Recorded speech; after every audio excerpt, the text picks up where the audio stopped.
ایک چھوٹی سی آیت کریمہ تلاوت کی۔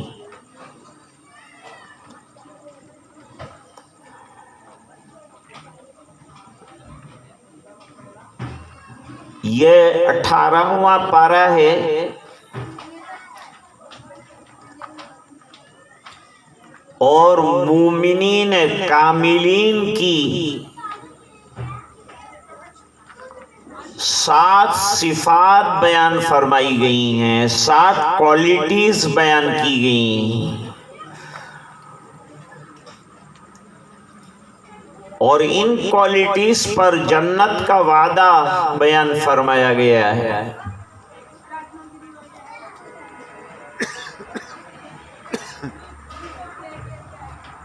ایمان والوں کی جو گوناگون صفات ہیں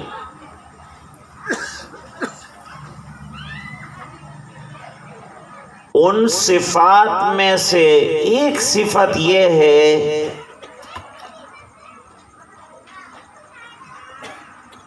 کہ وہ پاک دامنی کے ساتھ زندگی گزارتے ہیں۔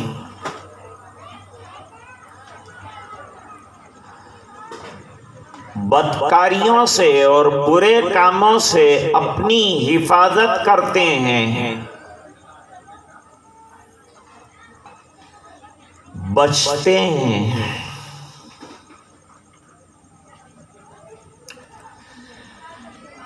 ایسے ایمان والوں کی اللہ تعریف فرماتے ہیں۔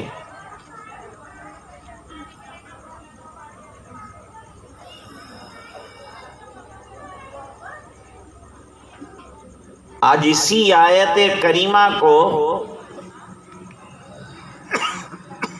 عنوان بنا کر چند باتیں آپ کی خدمت میں عرض کرنی ہیں۔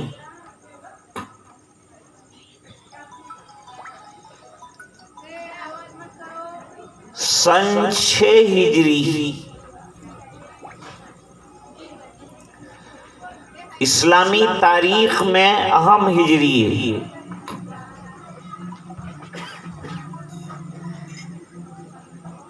اسی میں صلح حدیبیہ ہوئی۔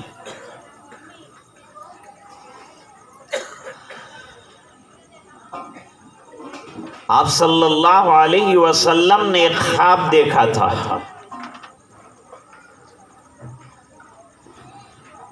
جس میں آپ عمرے کے لیے تشریف لے جا رہے تھے۔ شوق بڑھ گیا، حرم شریف کا، اور تقریباً 1400 صحابہ کرام تیار ہوئے۔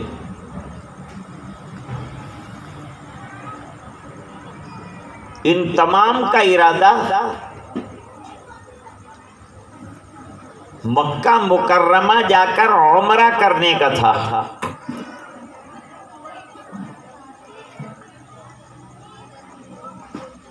اسلام کے آنے سے پہلے بھی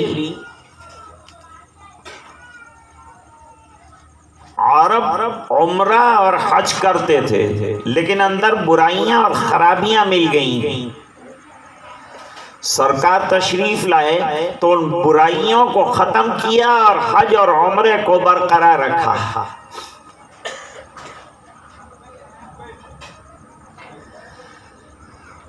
جب مشرکین کو پتہ چلا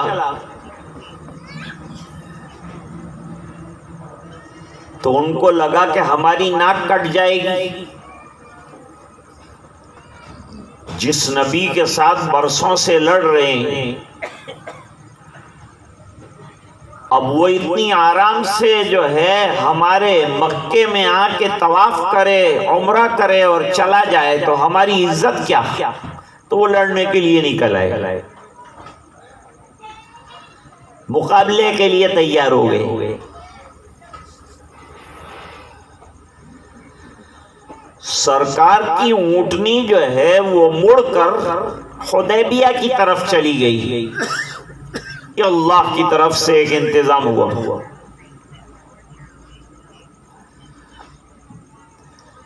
حدیبیہ کا ایک حصہ حرم میں ہے، حدود حرم میں، اور کچھ حصہ حدود حرم سے باہر۔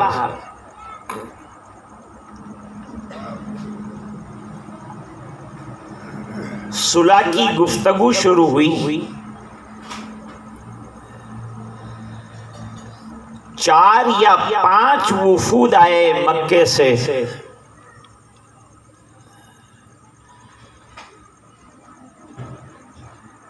جن میں بدیل ابن ورقہ، مکرس، عروہ ابن مسعود، اور سب سے اخیر میں سہیل ابن عمرو آئے۔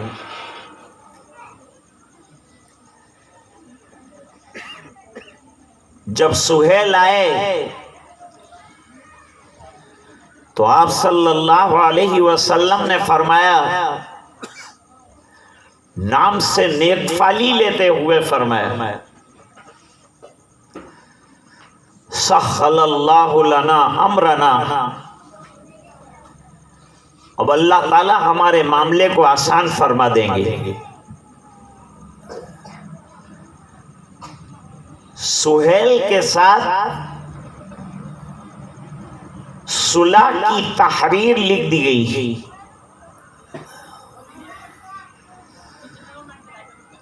تقریباً 10 سالوں کے لیے ناجنگ معاہدہ ہوا۔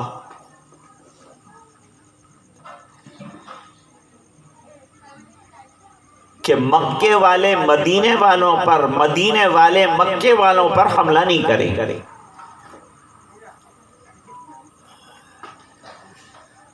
یہ سب باتیں طے ہو گئی۔ حالانکہ یہ عہد و پیمان جو 10 سال کا تھا، وہ صرف 22 مہینے رہا۔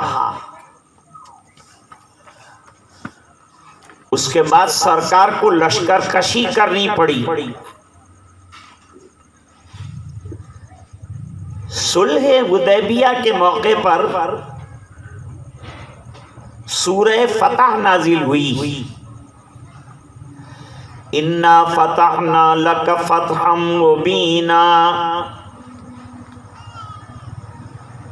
یہ نازل ہوئی۔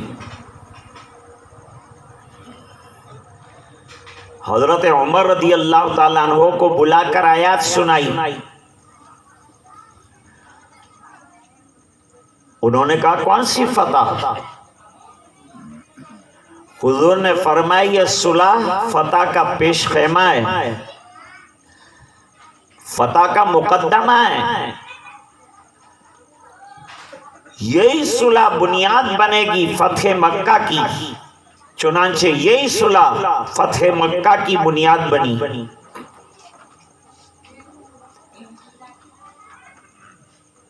لیکن سرکار کو جس مقصد کے لیے اس دنیا میں بھیجا گیا تھا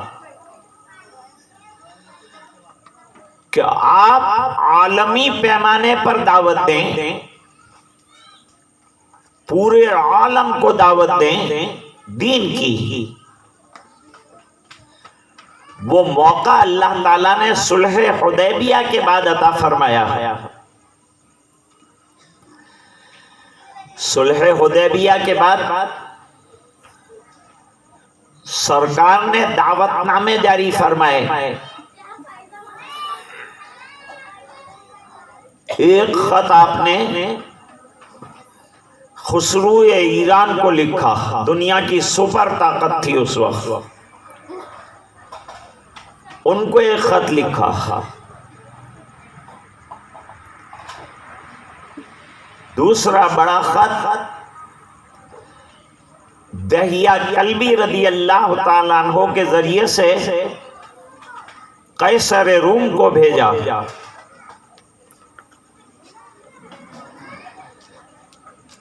جب قیصر روم کے پاس خط پہنچا تو اس نے اپنے وزراء سے کہا یہ خط عرب سے آیا ہے، ہمارے ملک میں اس وقت اس خطے کے کچھ لوگ تجارتی مہم پر آئے، تحقیق کی گئی تو مکے کا ایک قافلہ تجارت کے لیے چل رہا تھا، جس کے اندر ابو سفیان بھی تھے۔ ابو سفیان ابھی مسلمان نہیں ہوئے تھے، ابھی تو کئی جنگیں انہوں نے لڑی تھی حضور کے ساتھ اور سرکار کو ختم کرنے کی رات دن کی ان کی سازشیں تھیں، لیکن اللہ تعالیٰ نے فرمایا واللہ یعصمک من الناس، اے نبی آپ فکر نہ کریں، دین کی دعوت دیتے رہیں، اس بنا پر کہ آپ کی حفاظت اللہ کی طرف سے کی جائے گی۔ دنیا میں جتنے نبی آئے ہیں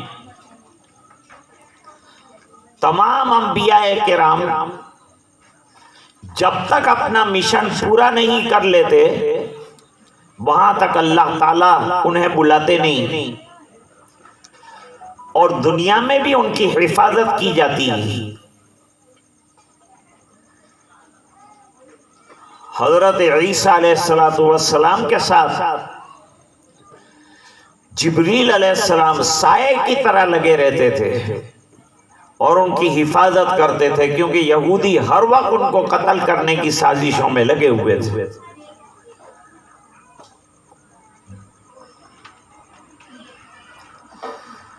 بہرحال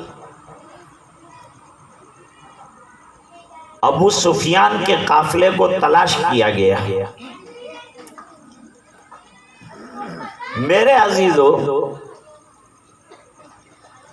آج الحمدللہ ہمارے پاس وسائل ہیں اور وسائل بھی وسیع پیمانے پر ہیں۔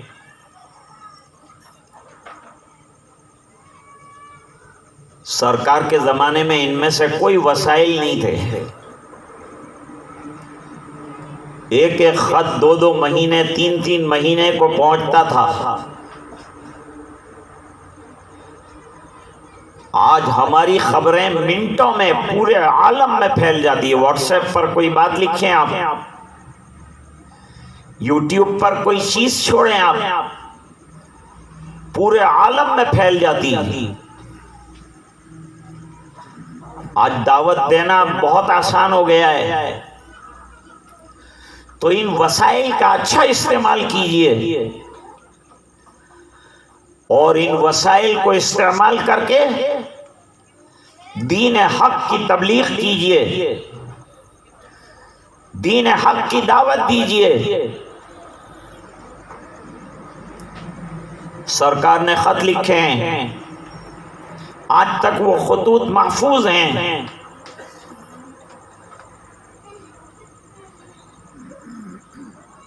روم کے بادشاہ کا نام ہرکیولس تھا، جس کو عربی میں ہرقل کہتے ہیں۔ دربار میں بیٹھا اور ابو سفیان کے قافلے کو بلوایا۔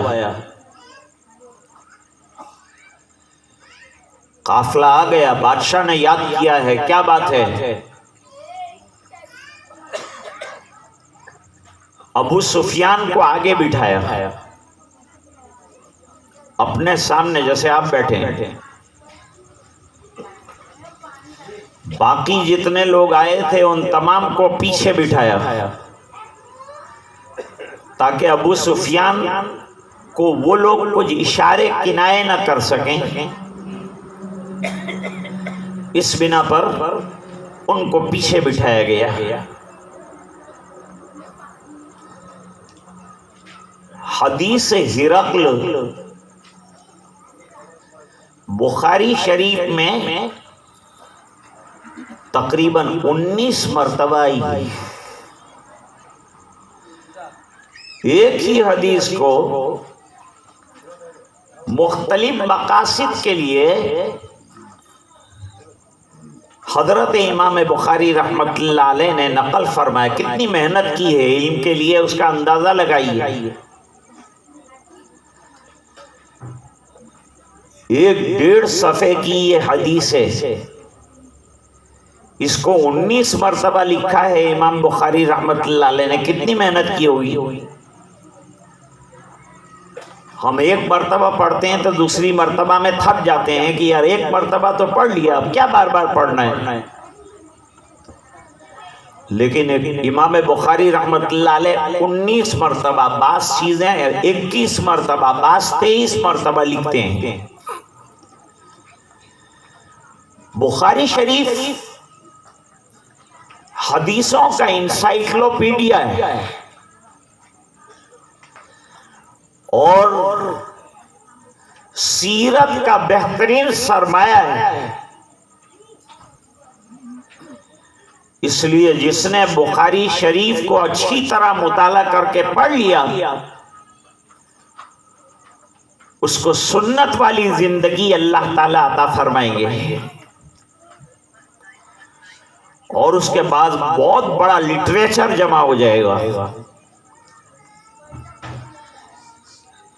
میرے والد صاحب فرماتے تھے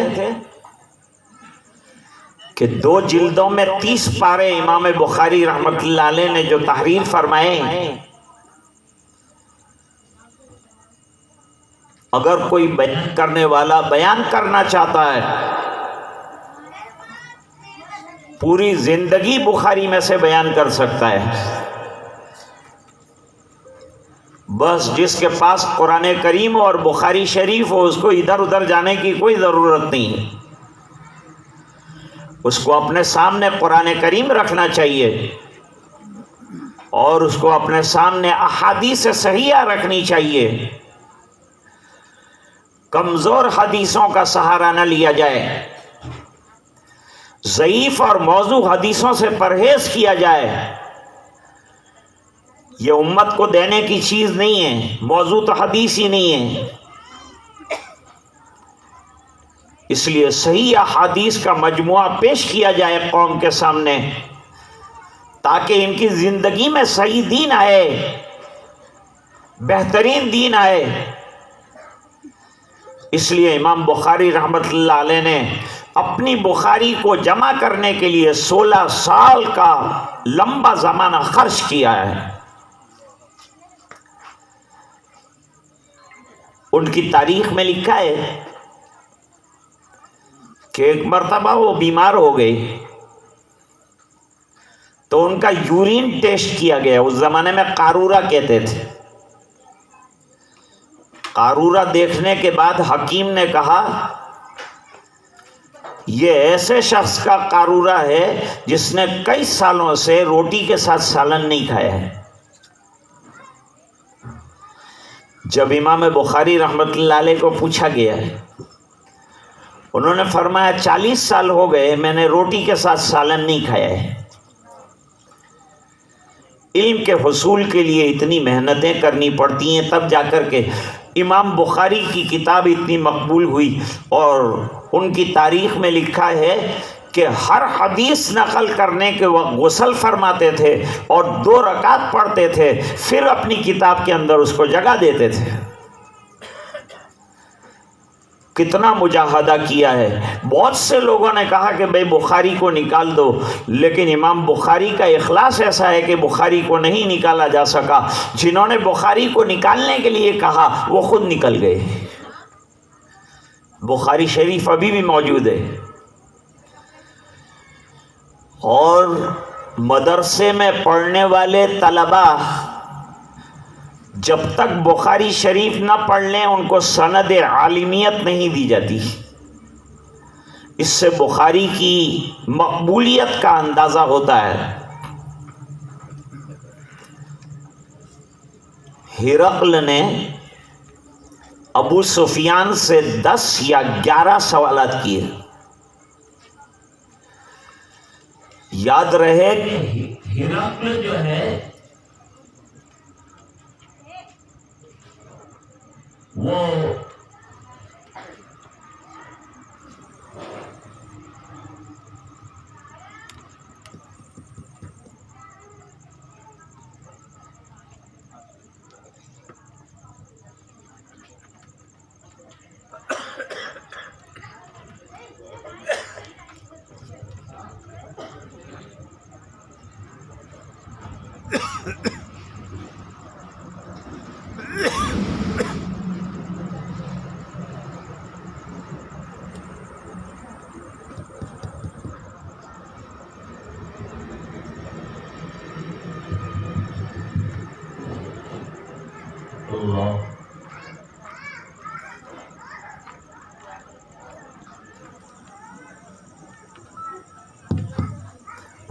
اللہ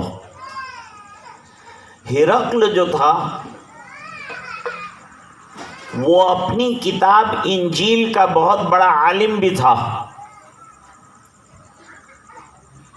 یہ دو کو کیوں بٹھائے وہ جب کچھ کر نہیں سکتے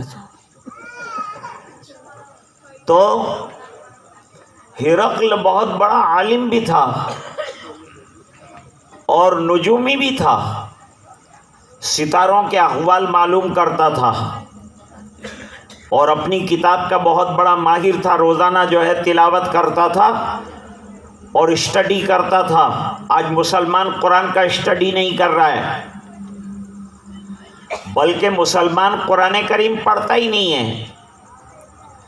آج ضرورت ہے کہ پہلے قرآن کریم کی تلاوت کرنے والا بن جائے. ماں بہنیں گھروں کے اندر قرآن کریم کی تلاوت کریں اور پھر قرآن کریم کو سمجھنے کے حلقے لگائے جائیں. مسجدوں کے اندر تفسیر قرآن کی جائے اور قرآن کریم کو سمجھنے کی محنت کی جائے.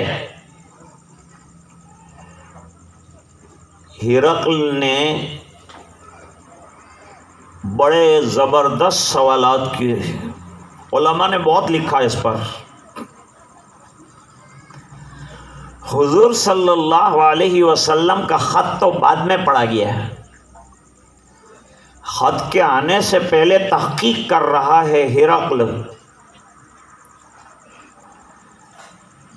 حضرت شیخ الحدیث مولانا محمد زکریا صاحب مہاجر مدنی قدس سرہ العزیز نے الابواب والتراجم میں لکھا ہے کہ سرکار نے جو خط لکھوایا وہ بڑا کمپیکٹ تھا. It was a great letter. بڑا زبردست خط لکھا تھا. اس کے الفاظ تو کم تھے لیکن اس کی معنویت بہت زیادہ تھی. اس خط میں ایک جملہ سرکار نے لکھوایا تھا، اسلم تسلم. یہ بات سرکار نے یہود مدینہ سے بھی کہی تھی، اسلمو تسلمو. اے یہود اور اے انجیل پڑھنے والوں، اگر تم نے اسلام قبول کر لیا، ہرقل کو کہا کہ اگر تو نے اسلام قبول کر لیا سلامت ہو جائے گا. کتنی بڑی دعوت ہوئی. کیا سلامت ہو جائے گا؟ تیرا دین سلامت ہو جائے گا، تیرا عہدہ سلامت ہو جائے گا، تیرا ملک سلامت ہو جائے گا، تیری دنیا سلامت ہو جائے گی، تیری آخرت سلامت ہو جائے گی. یہ تمام چیزیں ایک ہی جملے کے اندر حضور پاک صلی اللہ علیہ وسلم نے بیان فرما دی. اس خط کو انتہائی جامع خط مانا جاتا ہے. پھر ابو سفیان کو سوالات کیے. یہ سب سوالات تو میں نہیں دہراؤں گا کیونکہ اس کے لیے کافی وقت چاہیے. اس میں ایک سوال یہ کیا گیا کہ یہ جو نبوت کے دعوے دار ہیں کس بات کی دعوت دیتے ہیں، کس چیز کی طرف بلاتے ہیں؟ ابو سفیان مسلمان نہیں ہوئے تھے، سرکار سے لڑنے والا اور دین کو مٹانے والا، جس نے اپنا تمام ایڑی چوٹی کا زور لگایا کہ دین کو ختم کر دے. پھر بھی سرکار نے اس کے ساتھ بڑا اخلاق کا معاملہ فرمایا تھا. حضرت عباس رضی اللہ تعالیٰ عنہ حضور کے پاس لے کر آئے تھے ابو سفیان کو فتح مکہ کے موقع پر، اور جہاں آپ کا خیمہ تھا وہاں لائے، وہاں ایمان قبول کیا تھا. اس نے ابھی دل میں نہیں اترا تھا ایمان، زبان سے اقرار کیا تھا. تو حضرت عباس نے کہا یہ سردار ہے، اور سرداروں کے مزاج میں ذرا بڑائی ہوتی ہے، تو اس کو ذرا بڑھاوا دینا پڑے گا. اس کو کچھ بڑھاوا دے دیا جائے تو شاید اس کے دل میں بات بیٹھ جائے. کہا ٹھیک ہے بڑھاوا دے دیتے ہیں. ہم کا کسی کے درجے کو گھٹاتے ہیں، اسلام کسی کے درجے کو گھٹاتا نہیں ہے، کسی کی لیڈری ختم نہیں کرتا، کسی کی خوبیوں کو ختم نہیں کرتا. اسلام تو کمال والوں کے کمال کو اجاگر کرتا ہے اور اس کو بام عروج تک پہنچاتا ہے. اس کے کمالات سے فائدہ اٹھایا جا سکتا ہے، اس کی کوالٹیز سے فائدہ اٹھا سکتے ہیں. حضور پاک صلی اللہ علیہ وسلم نے فرمایا چلو میں اس کو بڑھاوا دوں، اس کو بڑے بننے کا شوق ہے، بڑی بیماری ہے، بڑے بننا ہے. چلو ایک جملہ کہہ دیا سرکار نے کہ کل آئندہ جو بیت اللہ کے پردے سے چمٹ جائے گا وہ مامون ہے، اور جو ابو سفیان کے گھر میں چلا جائے گا وہ بھی آمون. فہو آمن من دخل دار ابی سفیان فہو آمن. خوش ہو گئے ابو سفیان. لیکن آپ جانتے ہیں اس جملے کا اثر کیا رہا؟ سرکار کے اس جامع جملے کا اصل کیا رہا؟ بعد میں سعودی گورنمنٹ نے ابو سفیان کا گھر جو ہے ایکوائر کر لیا اور اس کے اندر ایمرجنسی اسپتال بنایا، اور اس اسپتال کے اوپر حضور کا یہ جملہ لکھا من دخل دار ابی سفیان فہو آمن. پھر اسپتالوں میں جو سب سے زیادہ سیریس ہوتا تھا اس کو اس مستشفیٰ میں لا کے داخل کرتے تھے اور سرکار کی حدیث کی وجہ سے وہ شفا یاب ہو جاتا تھا. یہ ایک حدیث کا اثر دیکھیے. اگر سرکار کی حدیثوں پر ہمارا عمل ہو جائے تو ہماری تو زندگیاں باغ باغ ہو جائیں، دنیا میں جنت کا مزہ آ جائے. آج سب سے زیادہ اگر ضرورت ہے امت کو تو سنتوں پر عمل کرنے کی ضرورت ہے. نکاح سنت ہے، اس کو سنت کی شان کے ساتھ کرنا ہوگا. کیا تعلیم دیتے ہیں آج مسلمان کو معلوم نہیں. اسلام کی تعلیم کیا ہے آج مسلمان اتنی اچھی طرح نہیں جانتا، لیکن ابو سفیان جانتا ہے. بہت ڈیٹیل میں بیان کیا.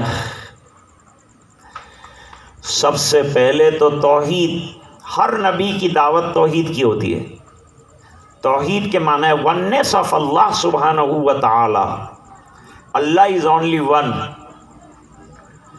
اللہ سبحانہ و تعالی ایک ہیں. اللہ کی یکتائی کی دعوت ہے. یہ نبیوں کی دعوت ہے سب سے پہلے. پھر کہا وہ یہ فرماتے ہیں کہ میں رسول بنا کر بھیجا گیا ہوں, میری بات کو مانو. یہ دعوت بھی ابو سفیان کو معلوم ہے, اسی پر لڑائیاں ہیں. نمبر 3, نماز کی دعوت دیتے ہیں. نماز عبادتوں میں انتہائی اہم عبادت ہے. اس لیے حدیثوں میں فرمایا خیر البقاء المساجد, دنیا میں بہترین مقام اور مکان اگر ہے تو اللہ کا گھر ہے, مسجدیں, یہ بہترین جگہ ہے. نمبر 2, اللہ کے نزدیک سب سے محبوب عمل یہ ہے کہ وقت صلاۃ پر, یعنی نماز کا جب وقت ہو جائے تو نماز ادا کر لی جائے, نماز کو قضا نہ کی جائے, نماز کو وقت پر بجا لایا جائے. یہ بہترین عمل ہے اللہ کے نزدیک. عرض کر رہا تھا نماز کی بات آئی. نماز کے بعد وہ جملہ جو آیت میں پڑھا گیا کہ حضور پاک صلی اللہ علیہ وسلم صلہ رحمی یعنی رشتہ داروں کو ملا کے رکھنا اور جوڑ کے رکھنا اور جوڑ کے تعلق رکھنا اور رشتوں کو برقرار رکھنا. شاید حافظ صاحب کے چائے پان کا یہی مقصد ہو کہ رشتے جڑ جائیں. آئیں سب لوگ چائے پئیں, پان تو نظر نہیں آیا مجھے, تو آپس میں محبتیں پیدا ہو جائیں, صلہ رحمی ہو جائے, تعلق اچھا ہو جائے, رشتہ داروں میں جوڑو. حدیث شریف میں فرمایا جو رشتہ داروں کے ساتھ اچھا سلوک کرتا ہے اللہ تعالیٰ اس کے عمر میں اور اس کے مال میں برکتیں عطا فرماتے ہیں. اگر کوئی چاہتا ہے کہ اس کی زندگی میں برکت ہو جائے تو صلہ رحمی کرتا رہے, اور جو چاہتا ہے کہ اس کے مال میں برکت ہو جائے وہ صلہ رحمی کرتا رہے, ضرورت مند رشتہ داروں کی مدد کرتا رہے. ضرورت مند رشتہ داروں کا حق پہلا ہے, دوسرے ضرورت مندوں کا حق بعد میں ہے. پھر ابو سفیان نے کہا کہ وہ عفاف کا حکم دیتے ہیں, یعنی پاک دامنی کا حکم دیتے ہیں. پاک دامنی کا مطلب یہ ہے کہ اپنے آپ کو زنا سے اور برائیوں سے بچائے. غیر محرم کو آنکھوں سے دیکھنا آنکھوں کا زنا ہے. غیر محرم سے باتیں کرنا زبان کا زنا ہے. غیر محرم سے فون پر گفتگو کرنا کانوں کا زنا ہے. یہ سب اعضاء زنا کرتے ہیں, پھر بڑا زنا وجود میں آتا ہے. اس لیے آنکھوں کی حفاظت پہلے سے سرکار نے بتایا ہمیں. والعینان تزنیان, یہ دو آنکھیں جو ہے وہ بھی بدکاری کا ارتکاب کرتی ہیں, بچاؤ اپنے آپ کو تاکہ بڑے گناہ تک نوبت نہ جائے. آیت کریمہ میں فرمایا ایمان والے وہ ہیں والذین هم لفروجہم حافظون, کہ جو اپنی شرمگاہوں کی حفاظت کرتے ہیں, پاک دامنی کے ساتھ زندگی گزارتے ہیں. یہ بات حضور پاک صلی اللہ علیہ وسلم کی تعلیمات کے اندر داخل ہے, اور یہ بہترین تعلیم ہے. جس کے ذریعے سے ہماری سوسائٹی امن و امان میں آ جائے گی. لوٹ کھسوٹ بدکاری اور برائیوں سے سماج بچ سکتا ہے.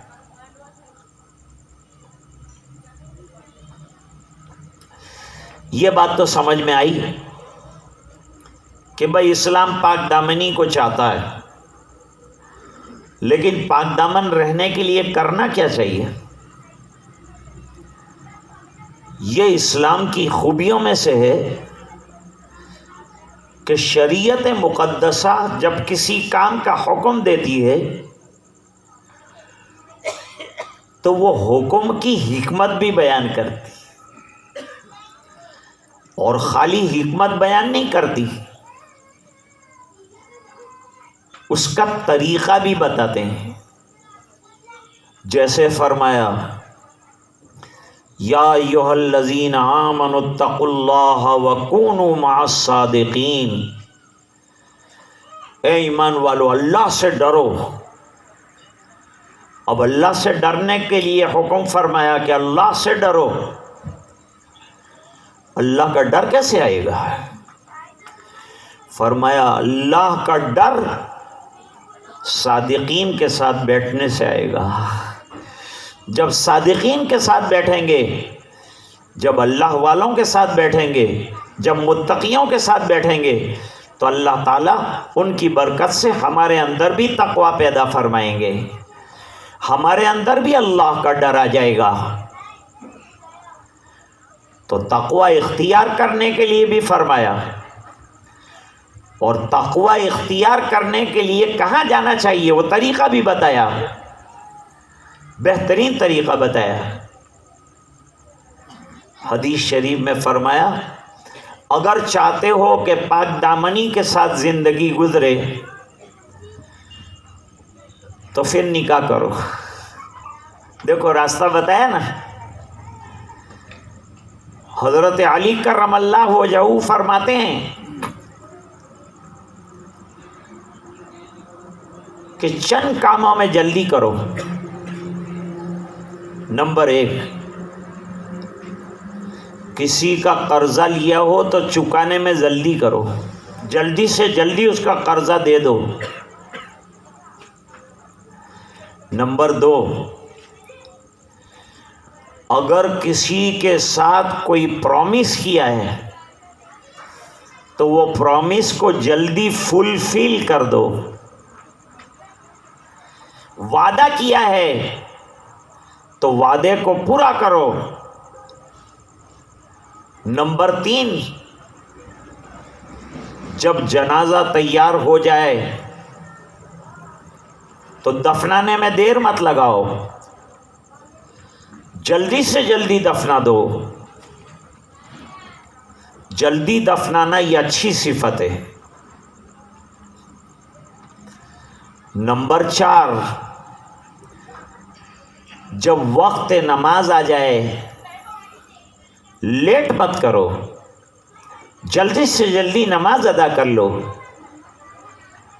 نمبر 5، جب لڑکی جوان ہو جائے تو جلدی سے جلدی نکاح کر دو،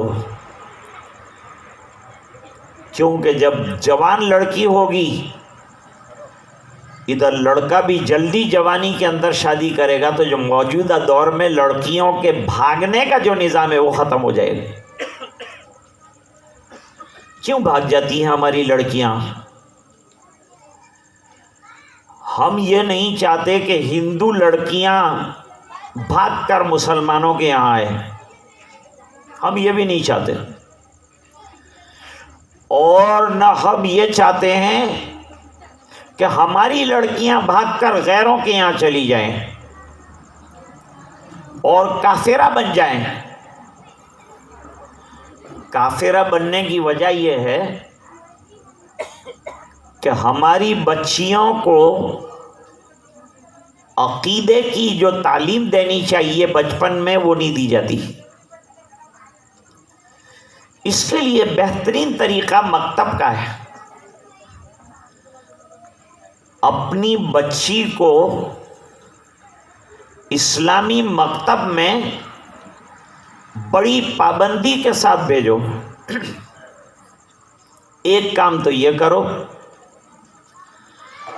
اور جب بچی گھر آ جائے تو اس نے کیا پڑھا ہے اس کے بارے میں تحقیق کرو۔ مدرسے 5 بنیادوں پر چلتے ہیں، مکاتب جو ہے 5 بنیادوں پر چلتا ہے۔ ان میں سے ایک بنیاد عقیدے کی پابندی، عقیدے کی مضبوطی ہے۔ عقائد کو مضبوط کیا جائے، اسٹرانگ کیا جائے، یہ بہت ضروری ہے۔ ایک تو یہ ٹپ میں نے بتائی آپ کو، دوسرا ایک اور طریقہ آپ کو بتاتا ہوں، وہ یہ ہے کہ اپنے گھر کے ماحول کو دینی بنانا پڑے گا۔ اپنا گھر کا ماحول اسلامی بنائیے، دینی بنائیے،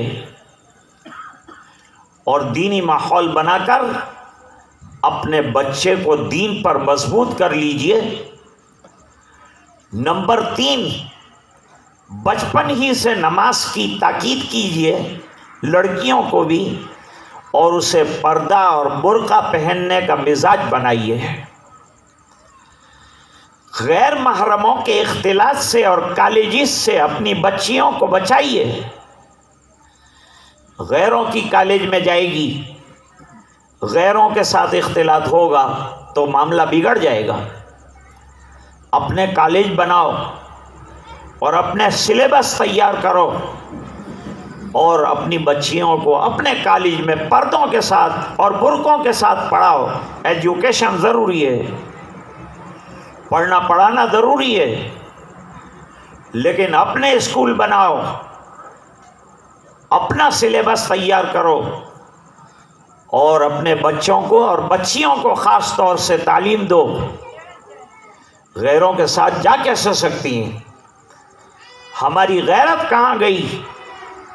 ہم کو جاگنا پڑے گا، بیدار ہونا پڑے گا۔ ابھی حضرت مولانا ارشد صاحب کے ساتھ بات چیت ہو رہی تھی، میں حیران ہو گیا۔ آج نوجوان کہاں جا رہا ہے؟ آج ہماری نوجوان لڑکی کہاں جا رہی ہے؟ دین سے ہم کتنے دور ہو رہے ہیں، کتنی غفلت آ گئی، اس کا اندازہ لگائیے۔ کہتے ہیں بمبئی میں نوجوانوں کو جوڑنے کے لیے اور ان کو تعلیم دینے کے لیے ایک بیان رکھا گیا تھا، اور یہ بیان میں زیادہ سے زیادہ مجمع جوانوں کا آئے، اس کے لیے تقریباً 5 لاکھ روپے کا خرچ ایڈورٹائزمنٹ کا کیا گیا۔ ٹھیک ہے نا مولانا؟ 5 لاکھ روپیہ خرچ کیا، لیکن جس دن بیان تھا حضرت مولانا کو دارالعلوم دیوبند سے بلایا۔ کتنا غم کا مقام ہے کہ اس دن مجمع مسجد کے اندر اعلان کرنے کے باوجود مولانا کے بیان میں صرف 10 آدمی بیٹھے، اور جو مسجد میں تھے وہ بھی اٹھ کے چلے گئے۔ میرے پڑوس میں ایک تاجر رہتے ہیں، انہوں نے ایک دن مجھے مشورہ دیا کہ یہ مسجد میں جماعت والوں کا اعلان بدلو، یہ جو مروجہ اعلان کرتے ہیں اس کو چینج کرنے کی ضرورت۔ میں نے کہا وہ کیا اعلان کرتے ہیں؟ کہ وہ اعلان کرتے ہیں کہ بھائیو ما بقیہ نمازوں کے بعد ٹھہر جانا، دین کی بات ہوگی۔ سب چلے جاتے ہیں، سب تجارت میں ہے، کوئی کام میں ہے، کوئی، سب بیزی ہو جاتے ہیں۔ جب دین کا معاملہ آتا ہے سب بیزی ہو جاتے ہیں، دنیا کا معاملہ آتا ہے سب بیزینس ختم ہو جاتا ہے۔ نہیں بھائی، یہ تو بہت ضروری ہے۔ آج ہم دین کو ضروری نہیں سمجھتے، اس لیے یہ پریشانی آ رہی۔ دین کا مزاج بناؤ۔ نوجوانوں کو چاہیے کہ مسجد کے کھونٹے بن جائیں، جاؤ پڑھو کماؤ، لیکن مسجد مت چھوڑو، اللہ کا گھر مت چھوڑو، اپنے عقیدے کو مضبوط رکھو۔ وہ ہمارے تاجر بھائی کہتے ہیں کہ اب یہ اعلان کرو ماں بقیہ نمازوں کے بعد ٹھہر جانا، بزنس میں پروفٹ زیادہ کیسے ہوگا، اس کے طریقے بتائے جائیں گے، تو شاید 98% لوگ بیٹھ جائیں گے۔ دوستو، آج ہمیں سرکار کے طریقوں پر عمل کی ضرورت ہے۔ ایسی مجلسیں جو ہوتی ہیں یہ بہت غنیمت ہیں۔ یہ تو چائے پان کے بہانے سے الحمدللہ حضرت حافظ صاحب نے دینی محفل کر دی، ہمیں کچھ دین سنانے کا اور آپ کو سننے کا موقع دے دیا۔ اب جبکہ شریعت مقدسہ نے یہ کہا ہے کہ پاک دامنی کو پسند کیا گیا ہے اور پاک دامنی اختیار کی جائے، تو اس کا طریقہ بھی شریعت مقدسہ نے بتایا۔ بخاری شریف میں روایت موجود ہے، یا معاشر الشباب، اے نوجوانوں کے گروہ، من استطاع منکم الباۃ فلیتزوج، تم میں سے جو نکاح کی طاقت رکھتا ہو نوجوان، وہ جلدی سے جلدی نکاح کر لے۔ کیوں؟ وجہ بھی بیان کر دی، فَإِنَّهُ أَغَضُّ لِلْبَصَرِ، اس بنا پر کہ وہ آنکھوں کو جھکانے کے لیے بہترین ذریعہ ہے، وَأَحْسَنُ لِلْفَرْجِ، اور شرمگاہوں کی حفاظت کا بہترین ذریعہ ہے۔ ناجائز طریقے مت اختیار کرو۔ اللہ تعالیٰ نے سرکار کے ذریعے سے نکاح کو آسان کر کے بہت شریعت نے ہمارے اوپر احسانات کیے ہیں۔ ان میں سے ایک احسان جوانوں پر یہ کیا کہ یوں نہیں کہا کہ نماز پڑھتے رہو، روزے رکھتے رہو، خبردار جو نکاح کیا ہے، لیکن یہاں تو یوں کہا کہ جلدی نکاح کر لو، جلدی اس عمل سے فارغ ہو جاؤ، اور نکاح کو آسان بنایا، سستا بنایا، کم سے کم خرچہ بتایا، تاکہ غریب بھی نکاح کر سکے، امیر بھی نکاح کر سکے، اور جسے نان شبینہ نہیں ملتا وہ بھی نکاح آسانی کے ساتھ کر سکے۔ اس بنا پر یہ طریقہ مقدسہ سنت قرار دیا تاکہ لوگ سنت سمجھ کر اسے کریں، اور جتنی رسمیں ہیں ان تمام رسموں کو زیادہ سے زیادہ چھوڑیں۔ ان اعظم النکاح برکتاً ایسرہ معونہ، فرمایا بہترین نکاح وہ ہے جس کے اندر کم سے کم خرچہ کیا گیا ہو۔ فضول خرچی سے اپنے آپ کو بچاؤ، اپنا پیسہ بچاؤ، اور بچا کر جو پیسہ بچ جائے اسے بچوں کی دینی اور دنیاوی تعلیم میں لگاؤ، معاشرے کو سدھارو، سماج کے اندر اصلاح کی کوشش کرو، برائیوں سے اپنے آپ کو بچاؤ اور اچھائیوں کے اندر پیسے کا استعمال کرو۔ اپنے بچوں کو ایجوکیٹ کرو، انہیں اخلاق سکھاؤ، انہیں بہترین تعلیمات سے آراستہ کرو۔ اللہ تعالیٰ ہونے والے نکاح کو مبارک فرمائے، باعث خیر و برکت بنائے، نیک ذریت کے آنے کا ذریعہ بنائے۔ حضرت نے آج علماء کو بھی یاد کیا۔ اس تقریب کے موقع پر حضرت مفتی شاکر صاحب دامت برکاتہم العالیہ بھی باوجود اسفار کی کثرت کے تشریف لائے۔ ہونا تو بیان ان کا چاہیے تھا، میں بیٹھتا، حضرت بیان فرماتے، لیکن حضرت نے اصرار کیا کہ تو بیان کرے گا، تو یہ چند کلمات آپ کی خدمت میں عرض کیے۔ آپ نے بہت اطمینان سے بیٹھ کر سنا۔ اللہ تعالی ہم سب کو عمل کرنے کی توفیق عطا فرمائے، نکاح کو مبارک فرمائے، پریشانیوں سے اللہ تعالی حفاظت فرمائے اور اپنی رضا کا ذریعہ بنائے، ہمیں سادگی کے ساتھ نکاح کرنے کی توفیق عطا فرمائے۔ وآخر دعوانا ان الحمد للہ رب العالمین۔ اللہم لک الحمد کلہ ولک الملک کلہ ولک الشکر کلہ وإلیک یرجع الامر کلہ علانیتہ وسرہ۔ اللہم صلی علی سیدنا محمد کلما ذکرہ الذاکرون وکلما غفل عن ذکرہ الغافلون آتنا فی الدنیا حسنہ وفی الآخرۃ حسنۃ وقنا عذاب النار وقنا عذاب القبر وقنا عذاب الحشر وقنا عذاب الفقر وقنا عذاب الدین واحشرنا یوم القیامۃ مع الابرار ربنا لا تزغ قلوبنا بعد اذ هديتنا وهب لنا من لدنك رحمة انك انت الوهاب ربنا انك جامع الناس ليوم لا ريب فيه ان الله لا يخلف الميعاد اللهم الف بينهما كما الفت بين آدم وحواء عليهما الصلاة والسلام اللهم الف بينهما كما الفت بين نبيك محمد صلى الله عليه وسلم وازواجه المطهرات امهات المؤمنين اللهم الف بينهما كما الفت بين عبادك الصالحين وازواجهم الصالحات اللهم افتح لنا بالخير واتمم لنا بالخير واجعل عواقب امورنا بالخير بيدك الخير انك على كل شيء قدیر۔ اے اللہ ہمارے گناہوں کو معاف فرما، کوتاہیوں سے درگزر فرما، اپنا فضل اور کرم شامل حال فرما، رحم کے اور کرم کے فیصلے فرما، اپنی رضا دائمی عطا فرما۔ اے الہ العالمین ہونے والے نکاح کو مبارک فرما، باعث خیر و برکت بنا، نیک ذریت کے آنے کا ذریعہ بنا، تیری رضا والی زندگی گزارنے کی توفیق عطا فرما۔ نبی کریم صلی اللہ علیہ وسلم کی اتباع زندگی اور زندگی کے ہر شعبے میں نصیب فرما۔